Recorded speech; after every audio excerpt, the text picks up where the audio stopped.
বৃষ্টি নামলেই কি থেমে যাবে এআই সিস্টেম, নাকি প্রযুক্তি শহরে শুরু হবে নতুন পরীক্ষা?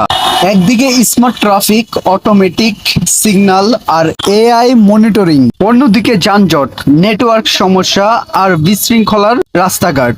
প্রশ্ন একটাই, বৃষ্টির চাপে কি সত্যই কাজ করবে এআই, নাকি শেষ পর্যন্ত মানুষের অভিজ্ঞতার কাছেই হার মানবে প্রযুক্তি?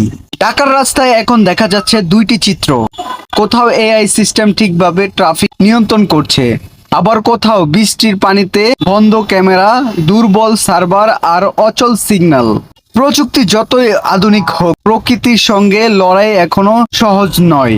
তবুও ভবিষ্যতে শহর গড়তে এআই হতে পারে সবচাইতে বড় ভরসা। আপনার কি মনে হয়, বৃষ্টিতে এআই সিস্টেম সফল হবে, নাকি পুরো শহরে আবারও চলবে আগের মতোই বিশৃঙ্খলভাবে? সবাই ট্রাফিক আইন মেনে চলুন, পুলিশকে সহযোগিতা করুন।